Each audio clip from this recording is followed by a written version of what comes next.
What's going on, everybody? Welcome back to the channel. So I will be making schedule predictions for every single Power 5 team in college football this upcoming season. I will also do a subsequent conference standings video once I finish up every single team in a specific conference, just as a synopsis of all my schedule predictions. Those synopsis videos will be coming later on into August as we get closer to the start of the season. For now, I have to get through all the individual teams. I'm over halfway through the Pac-12 at this point. So let's go ahead and get into the USC schedule predictions. So some quick thoughts on the USC program as a whole heading into 2022. And this is easily one of the most interesting programs in the country this year, with Lincoln Riley taking over at head coach, Caleb Williams taking over at quarterback, not to mention all of the other transfer portal additions made along the way. Jordan Addison is a big one, and there's a bunch of them. There have been allegations of tampering. There have been allegations of illegal NIL deals and lots of complaints about how Lincoln handled his move to USC from Oklahoma. But none of that is as important or interesting as the on-the-field roster and staff. I don't think it's going to matter really much at all for this season. So this team is undoubtedly going to have a strong offense, and I mean a very strong offense, with Caleb Williams at quarterback under Lincoln Riley. And now loads of elite-level wide receiver talent, some elite running back talent as well. The Oregon transfer, I mean, there's a lot of talent on the offense. The only question offensively is really the offensive line, which admittedly could end up being this team's Achilles heel. They could hold the team back in a lot of ways. If your offensive line is below a certain threshold, you're going to struggle regardless of who your quarterback and your receivers and all that are. So we'll see how that plays out. But the other big question on this team is the defense. I mean, it has some talented players, but it doesn't have nearly the same quality of players in depth that the offense has. And it doesn't help that Lincoln Riley is pretty notorious for poor defenses from his time at Oklahoma. So if that continues here, things could get really interesting, as the defense could end up letting them down on a lot of the games this year. Just seeing how it might work out. They're going to play some good offenses. If the defense is similar to the offensive line, if the defense is not above a certain threshold, they could really run into some trouble this year in some of their bigger games. Overall, though, this team will definitely be much improved over recent history. They have a shot to contend for the conference this year, and it's a lot of hope and promise around them. But there's still too many questions for me to say that they should be the favorite to win the conference necessarily. And I don't quite think that they're just ready yet to take that next step to the playoff either. Again, I think they have too many questions on the offensive line and the defense for that, but we will see how it goes. So now let's talk about some opponents who just don't have much of a chance to win, barring some level of catastrophe. And those teams are Rice and Fresno State. Neither of those teams have much of a chance against USC. There's not much point in discussing those games. So the first game we are going to talk about comes in week 2, and that is when they go on the road at Stanford to open conference play under Lincoln Riley. And this is one where USC is certainly the better team. They certainly have more talent, and they should be favored here. They will be favored. They should be a pretty substantial favorite. But Stanford is going to be an improved team, and they always show up. They play a hard-nosed brand of football. They're always going to show up hard. And I think with Lincoln, in year 1, there's a lot of culture at USC. There's a lot of distraction. There's a lot of stuff to try to, narrow your focus in. And not only are you in year 1 of a brand new staff coming out of a losing culture, which already has its troubles to rebuild, but you have a lot of pieces that weren't there the year before. I mean, a large portion of this roster is thrown together with the transfer portal, and as good as I think they're going to be, I think there's going to be some bumps in the road and some questions with that, especially early in the season before you can really have everybody get used to each other, everybody figure everything out a little bit. So I think this Stanford game is a trap game in a lot of ways. I think it's definitely one USC needs to be on the lookout for. Now, I'm going to pick Stanford to win in an upset, but it is a big upset. Now, in all likelihood, USC will win that game. They should win that game. I think that Stanford's going to give them a lot more trouble than you might expect. I'm going to go with Stanford to get a big upset there. But again, don't kill me here. I know USC should win that game, but I'm still going to pick an upset just because upsets are going to happen, especially with a year 1 staff. Next game we are going to talk about comes in week 4, and that is when they go on the road at Oregon State. This is another one that could be similar to the Stanford one, could be a tough matchup, could be one to keep an eye on. but they are also just a vastly better team roster-wise. They have far more talent. They have the better quarterback. They're a better team than Oregon State, and I think by this point now, especially if they did lose or struggle really even with Stanford, it'll help really refocus that team, really get them to narrow in a lot more and get rid of some of those bumps in the road. I think they're going to beat Oregon State by a pretty decent margin. I'm going to go with them there. But one to maybe keep an eye on, especially on a road trip. After that, they host Arizona State, and another team that is good enough to give them some trouble, but probably not good enough to win. I think USC's offense is probably going to separate them from a lot of these mid-level programs. And so, at this point, it's a big home game at least. You're starting to get to the midpoint of the season. I think the team will be more familiar with each other. Everything will kind of be ironed out for the most part. I'm going to go with them to beat Arizona State there, but not a game that is a guaranteed win, not one that you want to just take lightly as a layup or anything like that. But they are the better team. They should win that game. They have the much better quarterback. Going to go with USC in that one. Then they play Washington State, and this was another one that I think could be a trap game, but because they get it at home, I'm really not all that concerned about it. If they were on the road at Washington State here, I think you could run into some trouble, and mainly because it's after a decently tough stretch of games, but it's mainly because it's right before a road trip to Utah. And I think you could see USC get a little bit of a look-ahead factor here. Young staff and a young roster there. You could maybe see that. But with them being the home team against Washington State here, I'm not nearly as concerned about it.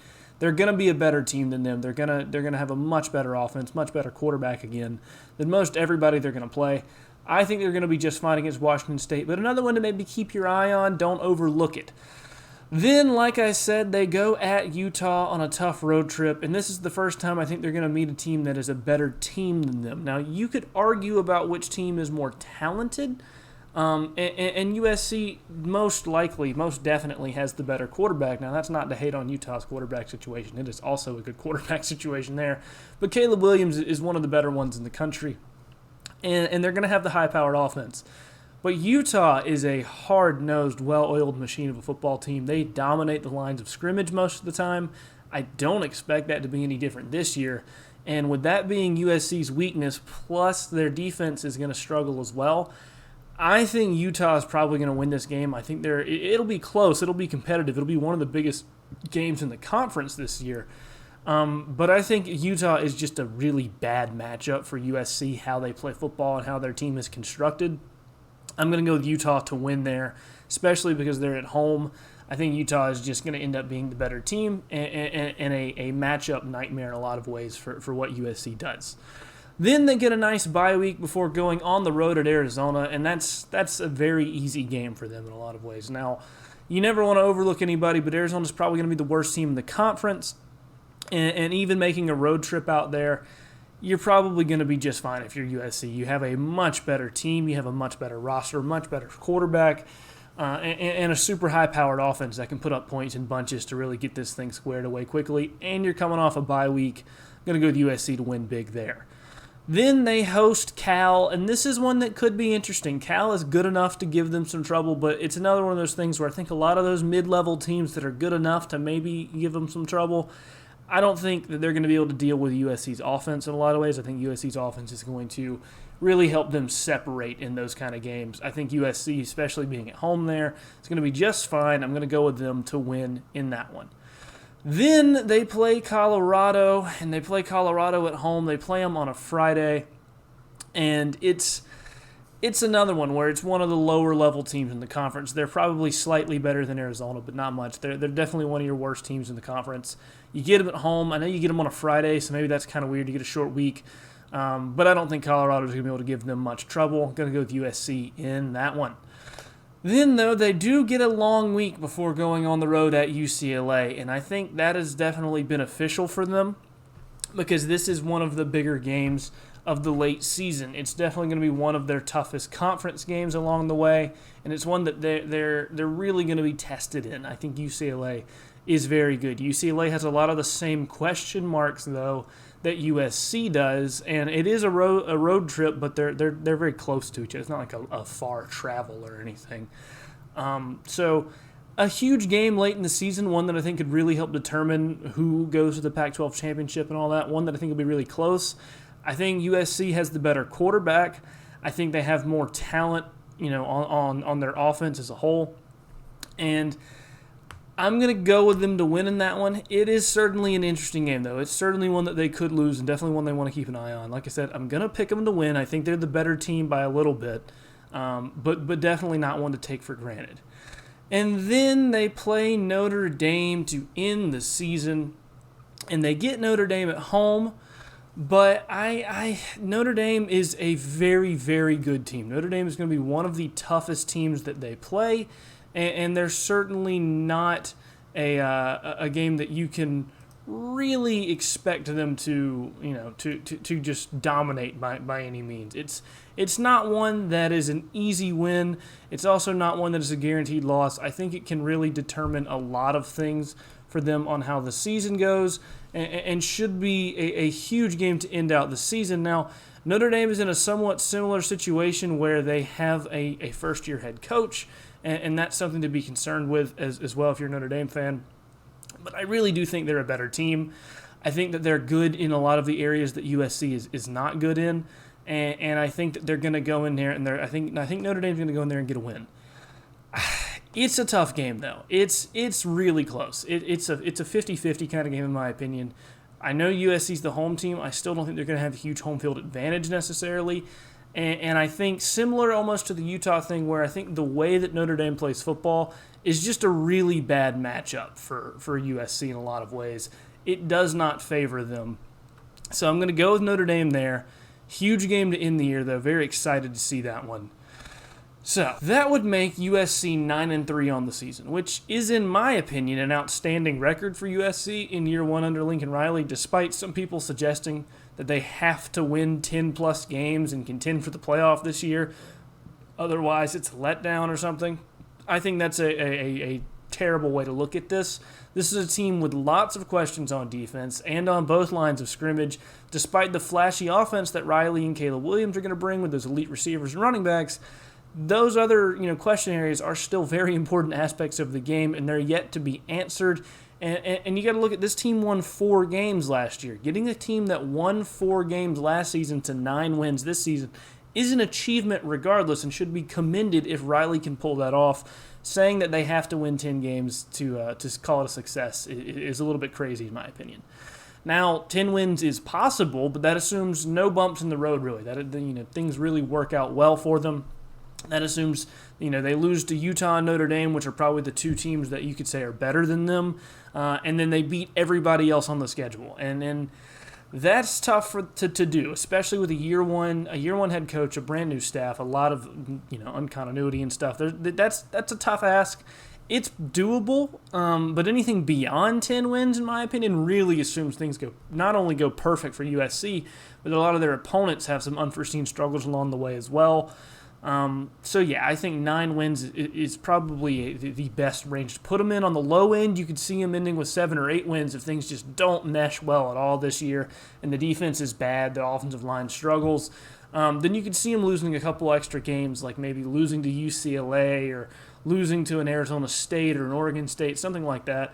I don't think that's the most likely thing either. I'm going to kind of split the difference, like I said, and take USC to go 9-3. Anyway, though, that'll do it for this one. Let me know down below in the comment section where you guys agree with me and or disagree with me on the USC schedule in 2022. Tell me what record you think they're going to have next year and who, if anybody, they're going to lose to. Also, if you've made it this far in the video, be sure to leave a like and subscribe to the channel for more college football content in the future. The likes help me out a lot. Let me know you're enjoying it. And like I said, more content coming. I'm almost done with the Pac-12 now. Moving on to the Big Ten after that. I've already finished the SEC, the ACC, and the Big 12. So check those out if you haven't. Thank you all so much for watching. I'll see you guys next time.